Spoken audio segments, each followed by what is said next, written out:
you, Mr. Chairman, Mast and Ranking Member Meeks. Our job under the Constitution is not just to fund agencies, I should say, but it's also to define them and to ensure they are organized. For over 6 months, we have worked across party lines to get to this bill. The result codifies who leads and who reports, bringing excellence back to the agency steering American diplomacy abroad. The State Department authorization package ensures that Secretary Rubio and every future secretary has clear command and control. Each bureau, every senior official will know their role and the responsibility. If something works, we codify it. If it doesn't, we fix it or we eliminate it, which is exactly what we're doing with this legislation. Most importantly, we will fill offices that have been long overdue to be codified. Most of states' most essential and powerful positions exist only in practice, not in law. The political affairs undersecretary, for instance, known as State Department, or known within the State Department as P, as in Peter, oversees every embassy and consulate across the entire world. The official reports directly to the secretary and helps develop U.S. foreign policy for every single region. After the secretary and deputy secretary, this is the department's most important position, and Title II of H.R. 5426 finally establishes the statute of the Undersecretary of Political Affairs and for all the regional assistant secretaries that report to them. But unfortunately, up until now, only one regional assistant secretary for North and Central Asia is codified in law. 1 out of 6. Therefore, this bill corrects exactly that, and it establishes assistant secretaries for Africa, Near East, East Asia, and the Pacific, and South and Central Asia. We also include a bipartisan priority, an ambassador at large for Arctic affairs, reporting to the P undersecretary, and a unit to counter the malign Chinese influence in East Asia and the Pacific Bureau. Colleagues on both sides of the aisle have submitted priorities through the members' portal, as they did for the other 7 titles in this full authorization package that we're discussing this afternoon. Most of what you see here reflects positions agreed to by the majority and the minority over months and months of negotiations. In other words, this has been a bipartisan process. Unfortunately, 2 key positions, the assistant secretaries for Western Hemisphere affairs and for European and Eurasian affairs, were not included in this base text of the law. But in this moment, we will take care of that, and I'm going to bring up a manager's amendment, which will correct that and ensure both are codified into law. So let me close with this. H.R. 5246 is not bipartisan. This is a common sense legislation good for the American people. This is Congress exercising one of our most important constitutional powers, executive oversight, vital for a healthy republic. For the first time in many years, this bill places in statute the entire structure of the political affairs undersecretary and every regional assistant secretary.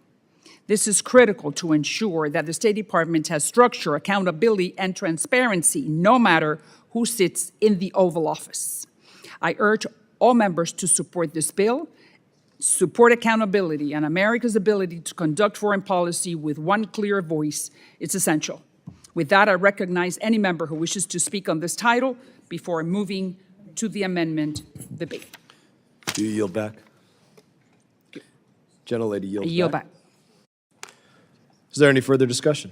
Ranking Member Meeks. Again, thank you, Mr. Chairman. And I do support this measure. If this committee also agrees to change in the amendment process to treat the regional bureaus uniformly and include codifications for the bureaus responsible for Europe and the Western Hemisphere, respectively. As it goes without saying that these 2 regions of the world are critical to the U.S. interests and should not have been overlooked in the first place, not least given some of the significant policy shifts this administration is attempting to make in these regions. In Europe, Russia's ongoing war in Ukraine and Russia's continued aggression, most recently against our NATO ally Poland, have major consequences for American security and prosperity. In the Western Hemisphere, we have some of our closest and most impactful relationships, whether it be through extensive trade or historic and cultural bonds.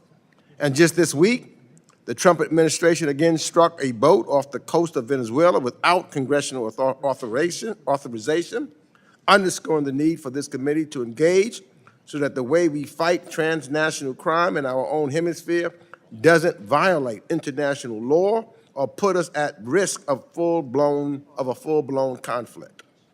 Notwithstanding these initial gaps, the bill is relatively straightforward in authorizing the undersecretary and regional assistant secretaries and the political affairs family at the department. I also appreciate that it includes democratic provisions to codify ambassadors at large for the Arctic and Indian Ocean, along with a unit in the department to counter China's influence.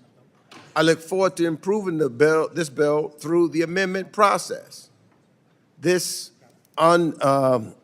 is sufficient for oversight across the department. In particular, I look forward to the consideration of a bipartisan amendment, which will be offered by Reps. Kamlaga Dove, Lawler, Titus, and McCall to codify important aspects of the Afghan relocation mission at the department. This compromise was the result of months of negotiation between our staffs, and I think it perfectly underscores my belief that even on difficult issues, when we talk and work together, we can reach an agreement.